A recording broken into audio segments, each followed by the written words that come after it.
Hey everybody, my name is Sabrina and I'm a full-time traveler.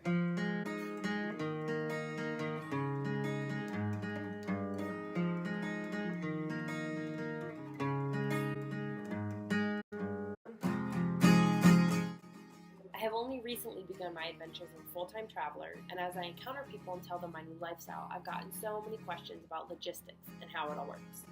Today, I want to start off by sharing with you everything I have done to prepare for full-time traveling. This includes what I have done in the past several years to prepare, as well as what I did immediately prior to launching for my adventures. Once you have decided that you would like to travel, whether full time or not, the first thing you should do is start talking about it. Start mentioning it to friends, family, coworkers, any and everybody. Not only will this build excitement for your future travels and keep you motivated, but it will also start creating a network of people who are there to support you. Not only do they support you in your dreams, but they also might start mentioning other travelers they know, as well as people who might be able to host you as you travel. This is my second piece of advice. In order to maybe just get started as a traveler, start by staying with friends and family that you know around the world. A lot of people think that it could be rude to ask to stay with someone. To prove how accommodating people can and want to be, I called and texted several of my friends, family, and even newer acquaintances. I just had a question for you. If I was rolling through town, would I be able to crash on your couch? Yes. Yes. Yeah, of course. Yes. Okay. Easily. If I was rolling through town, would you let me crash at your place? Yeah. It's easy. You're always welcome. Oh, thank you. Easily. No. Yeah. My time is you can stay anytime. Yeah, absolutely. I know we just met last month in Costa Rica, so it's cool. Like, we really have been chatting since then. If I was rolling through your town, do you think you'd let me crash at your place? Yeah, 100%. Yeah. No brainer. Of course. Yeah. Yeah. But how many people do you actually expect to be like, no? And that's the point, is every single person said yes, so you should Yeah, ask. that's fair. Not only did this exercise prove to be uplifting, knowing that my friends were so enthusiastic to host me, but it also plotted several points on the map all around the world which I could visit. This is definitely a money-saving trick. For the record, where do you live? Orlando? I live in Monterey, California. Southern Maryland. I live in San Diego, California. Baltimore. Jacksonville, Florida.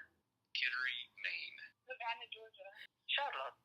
I would say 10 to 15 minutes south of Boston. So what I've been doing is I've been just calling friends just to show that as like a beginner full-time traveler, one of the techniques you can use to save money is to just visit friends. I love that so much. And to think that we've only known each other for such a short amount of time, and to build connections by staying with Absolutely. people Yeah. that you enjoy spending time with. That's so cool. So I was thinking about your little trip, actually very easy to do, especially if your network of friends is that big. As you go, I've experienced too where people know I'm traveling and they'll say, I have a friend here, so even a friend of a friend can become the next place you go. To piggyback on the idea of staying with friends, just make sure that even though you aren't necessarily paying, you are showing your respect and gratitude for them allowing you into their space. You can help with dishes, cooking, cleaning, or other household chores. Also, try to make your footprint in their home as minimal as possible. If you're sleeping in a shared space, try to keep it clean and organized so that the person hardly even notices you're there. Another piece of advice I have for you is to start saving money now. Many people tell me that they can't afford to travel, especially full-time, which is a complete fallacy. Over the past several years, I have made an effort to cut down on certain spendings, and that has accumulated into a savings that I have to fall back on during my travels.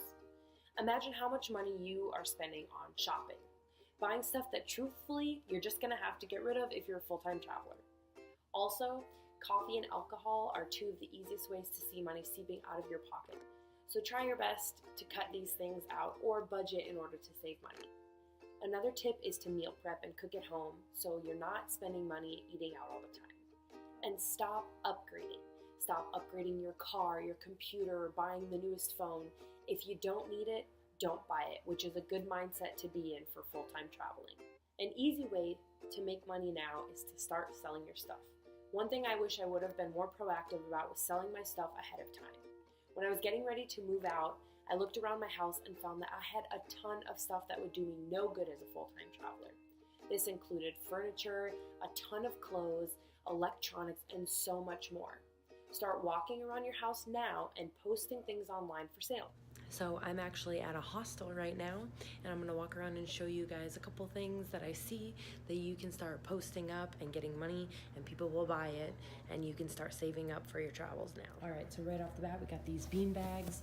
I would see those online maybe like 10, 15 bucks each.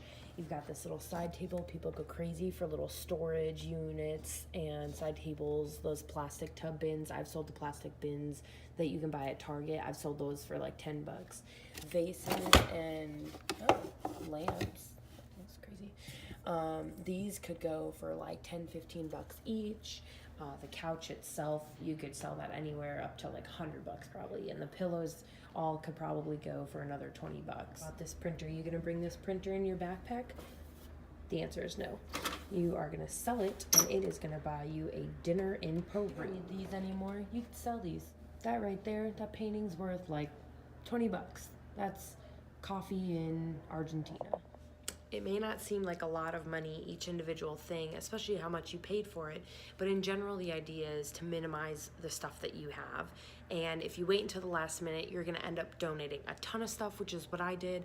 I really wish I would have started way earlier in the process, because I gave a whole bunch of stuff to donations that I probably could have made a couple more pennies off of. 1, 3. Okay.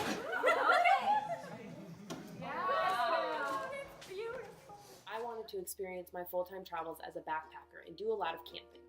Not only is camping often cheaper than a hotel or a hostel, but I love spending time in nature. However, camping gear can be pretty expensive. So start accumulating the gear you need to execute the full-time travel lifestyle that you want ahead of time. Try to buy things during sales in order to cut down on costs instead of scrambling to buy everything last minute. Start making a list and slowly checking off your purchases. Another thing to carefully plan for well ahead of time is getting yourself a credit card catered for traveling. This credit card is not to be used to create debt. In fact, it's best to hack away at your debt prior to leaving. But for the stuff you have to buy every day, such as groceries, gas, eating out, it's wise to put it on a credit card that gains you points. Then later on during your travels, you can use the points to save yourself some money and buy yourself a plane ticket or hotel when you're budgeting a little bit more strictly. I put all my purchases on my credit card and pay it off in full every 2 weeks. My last piece of advice is to set a date. Whether it's a couple months, a year, even 2 years, give yourself a date or a timeline when you would like to leave for your adventures. This way you can start arranging bigger things like your lease, where you live, and have time to save up your money. And you can't make up excuses for why you're not gonna go. I posted on my Instagram about this video, so besides giving my advice, I wanted to answer some questions that people had for my full-time traveling. One of my friends asked, how do you afford it? Do you make plans based on meeting up with friends or just winging it? So I've already touched on how I've afforded it.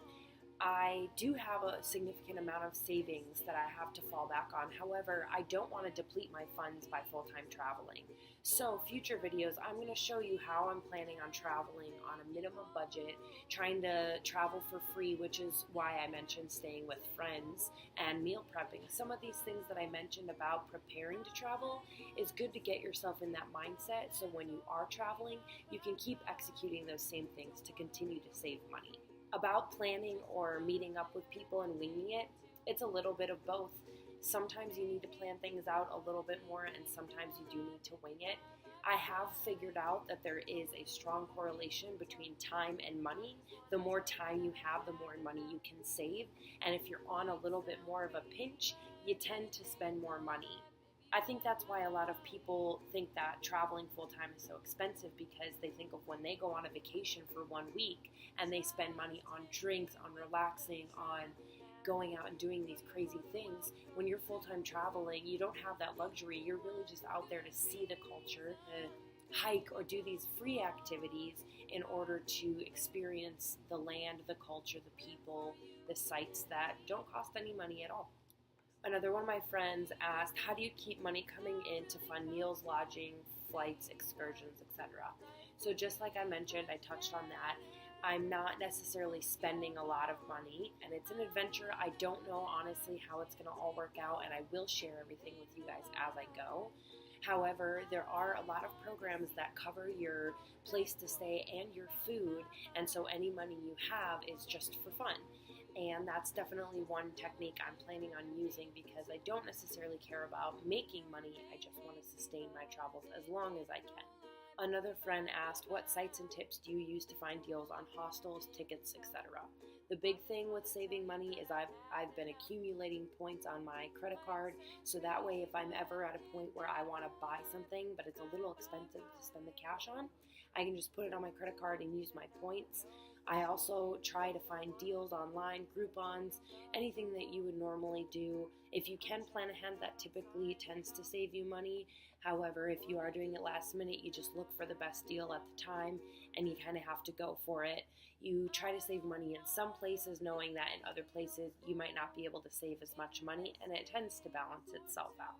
The last question I got was, what about snacks? Well, despite the common misconception, snacks are a huge part of full-time traveling, so don't you worry. I'm sure you guys will hear all about my vegan diet, my travel, my meal prep, my snacks, and I'll keep you guys up to date. Thank you guys so much for watching this video. It's just something I wanted to share about how I started as a full-time traveler. You guys are going to see my struggles, my triumphs, and essentially as I go, I'm just going to keep you updated on how my life is developing. I'll give you more tips as I go, and I'll show you how you can full-time travel or apply full-time traveling techniques to make your vacations a lot cheaper. See you next time. Bye, bye, bye.